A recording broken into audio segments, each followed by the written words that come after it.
Om Shanti, good morning. Today is the blessing of 10th of January 2019. May you be free from ego and remain constantly happy-hearted by renouncing any unripe fruit of regard or honor from doing service. May you be free from ego and remain constantly happy-hearted by renouncing any unripe fruit of regard or honor from doing service. The royal forms of desires are name, respect, and honor. In Hindi, Naam, Maan, and Shan. They rhyme. Those who do service for their names to be known are able to earn a name for a temporary period, but their names go to the back in claiming a high status, because the fruit they eat is unripe. Some children think that in the subject of service they should receive respect, but that is not respect, it is ego. Where there is ego, there cannot be happiness, and this is why you have to become free from ego and constantly experience happiness. So we all know the taste of eating unripe fruit. It can be sour, it is tasteless, and it can also be discomforting. Yet the ego is such that when it wants something, it will destroy everything on its path to get it. In fact, empires have fallen due to ego, and families have been broken due to ego, and we have distanced ourselves from God due to our ego. In fact, there's a saying that if you want to make God laugh, then tell him your plans, because we think we know better. So Baba is saying unripe fruit is Naam, Maan, Shan, eating this name, respect and honor fruit. And Baba says, yes, they may claim it for a short time, and if they continue to take pleasure from that, then their names will go to the back in claiming a high status. So why is that? Because the fruit that they ate was unripe, meaning it was not ready yet to be served. It was not ready yet to be eaten. It was not meant for now, actually. It was not meant to be picked. We break the laws of nature when we break unripe fruit off the tree. Ripe fruit means that the fruit will fall off the tree naturally.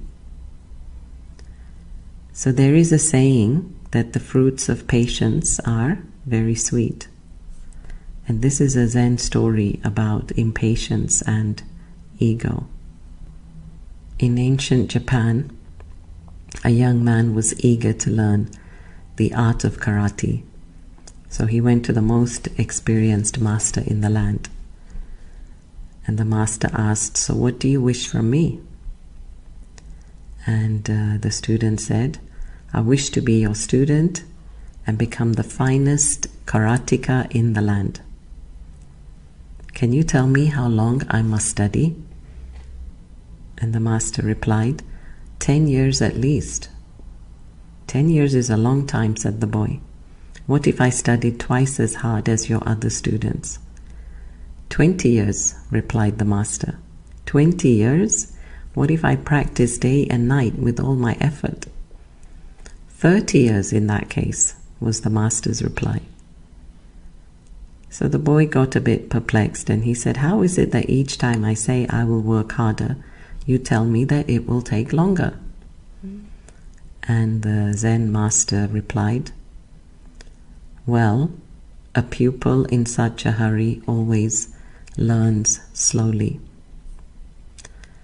So it's the same with our learning, it's the same with the fruits, our fortune. Everything will come in its right time. We have to trust. And there's a saying also that if you take something out of the oven before its due time, it's half-baked. And again, the same concept, it will not taste good. So everything takes time, the fruits take time to grow, the cake takes time to bake, and we just have to exercise patience. Actually, on the confluence age, we Brahmins are moving ahead with blessings. It is only in the golden age that we deities will get to eat the fruit. Now we have Baba and the blessings, and the family and their blessings. But in the golden age is the fruit of the effort that we made now. So if someone is making some toli, and at the same time they are eating those tolis, then how many tolis will be left at the end? It's not a trick question. So obviously as I eat my fruits now, then there'll be less left for the golden age. And so Baba is saying the fruits are wanting a name, wanting recognition. See, that was me, I did it. This is why in all the faiths there is the notion that not even the left hand should know what the right hand is giving. To do it in secrecy without any need for recognition. In fact, Baba says that as soon as you say, I did it, the return is reduced by half. So what have we saved for later? In fact, in the early days, Baba would wait outside the history hall by the window, and he would check how many times the sister who was giving a little class would use the word Baba, and how many times it was I. When we say Baba says, Baba says. So the more we say Baba says, the more Baba is in our mind. So the problem with taking the name and fame is that if we take the praise, we also have to take the defamation. And so if I say I did it, then I have to listen to all the complaints and criticism. So it's really better to share the name and also the blame. That is why this numbering system of the Golden Age is arranged not by God or by Mama or Baba. It is determined with all these subtle acts, with these subtle thoughts. How much do I want? How much am I willing to give up? And the more I can give up here, the more I will have there. Some people think, well, who has seen tomorrow? Let's enjoy it all today. In other words, in this lifetime, now. Well, it is such a karmic law that whatever I sow, I will reap that. So just as I reap tomorrow what I sowed today, it is for sure that I will reap next birth what I have sown in this birth. What is the need for this recognition, respect, honor? It's of course the ego. There is such a low self-respect in the soul that to compensate for that, I'm looking for gratification from outside myself. Some approval that what I'm doing is good. In fact, we all need to want to be loved and appreciated, to be accepted, to belong. But unless I'm feeding myself those things, I will want them from outside, from there.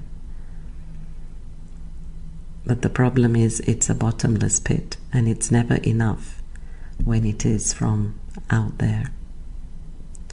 In fact, even when we say so many years in Gyan, what does that mean anymore? Or is it just the ego showing off? Now when I say I have known the knowledge for so many years, I feel embarrassed truly, because the stage that I should have created in those years is surely not what Baba wants.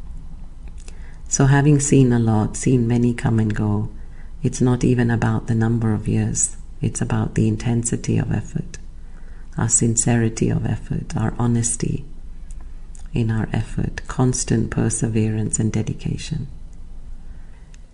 The ego is actually the first and the last, isn't it? Like when the child is born, he first starts to develop the identity, right? Who am I? I'm so and so. I'm the child of such and such.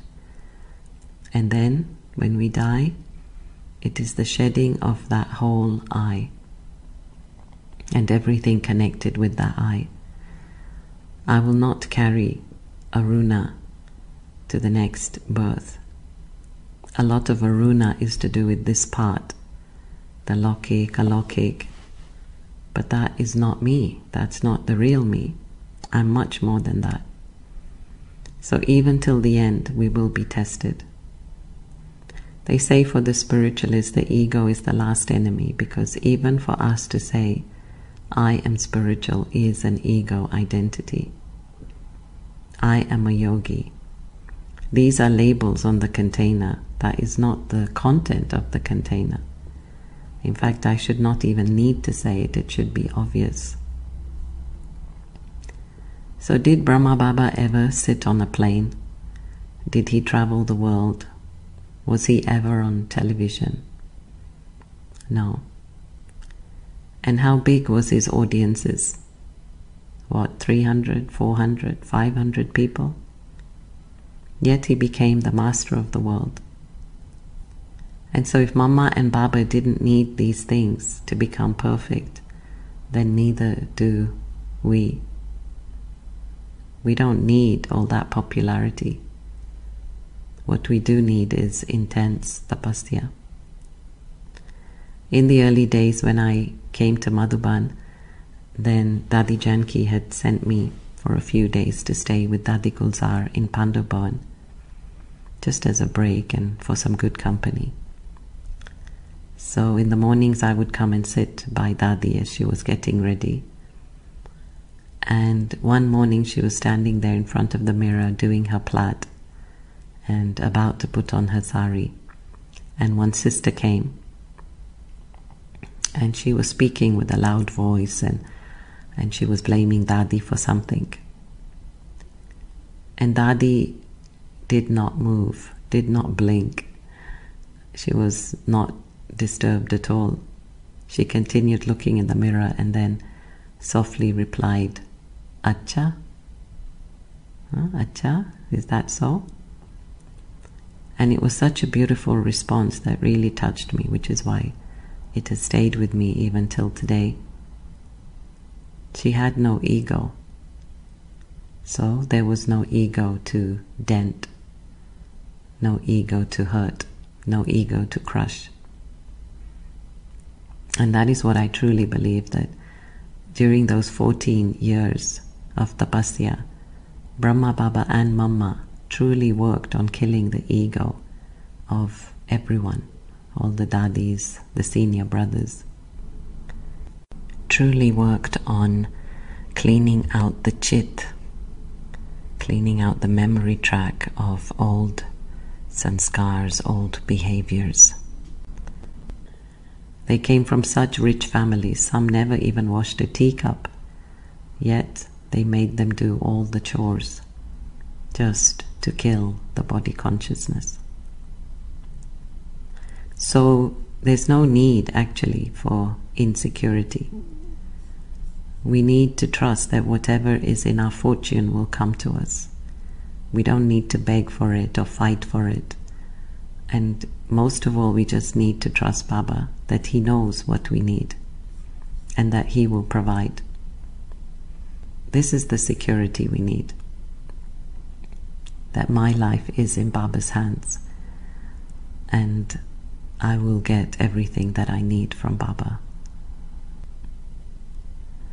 So word had spread across the country that there was a wise, holy man living in a small house on top of the mountain. And so one of the men from the village decided to make the long journey up to visit him. And when he arrived at the house, he saw an old servant inside who greeted him at the door. So he said, "I would like to see the wise holy man," he said to the servant. And the servant smiled and led him inside.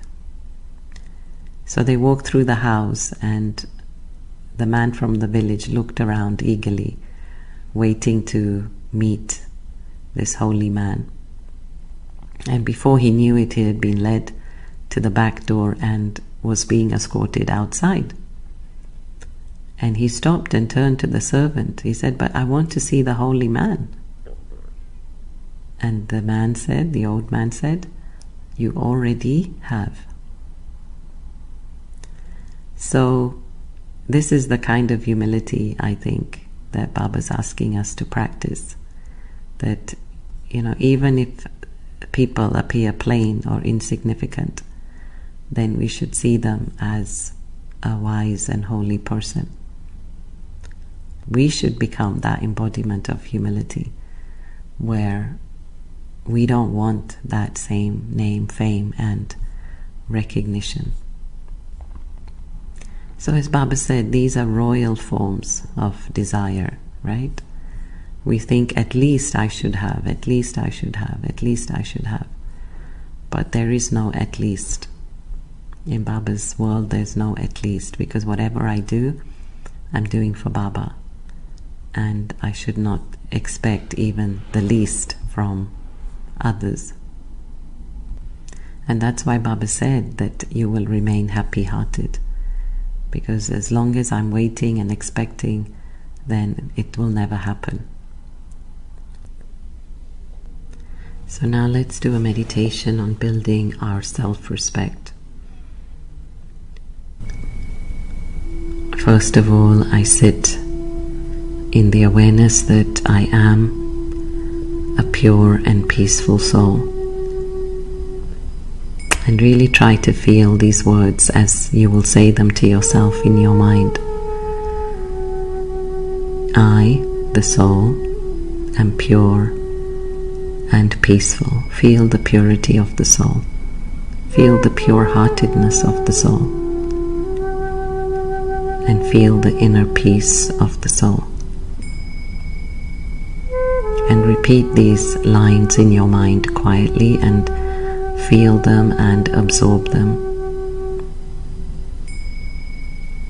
I am a diamond.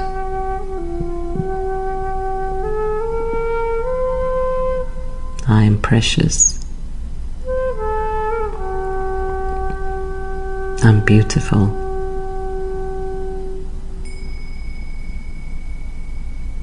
I'm special just as I am.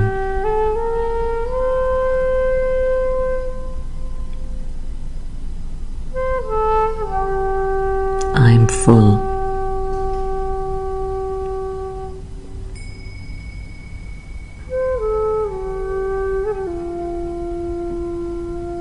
I'm grateful.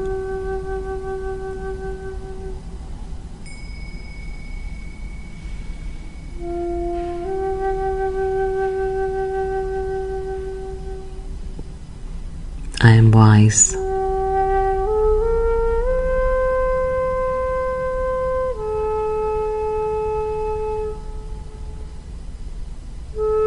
I share and I care.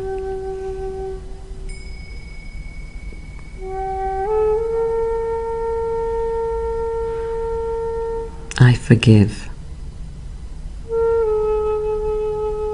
I forgive because I have a big heart.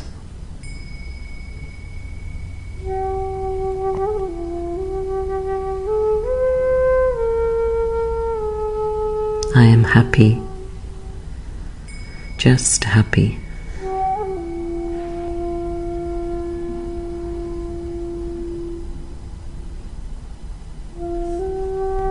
And I am light. I am double light,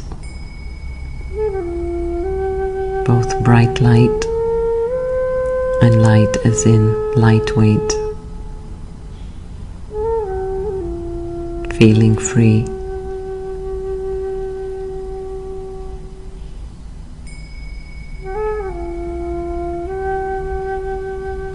And where did I get all these qualities from? From the Supreme Treasure Store. And where will I get more of these from? Only the Supreme Treasure Store.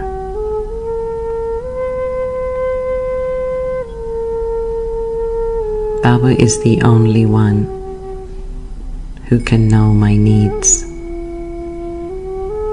and fill those needs. Every human being in the world is empty, and everyone wants, and very few are able to give. So now I look through Baba's treasure store and see what else it is that I need to fill myself with.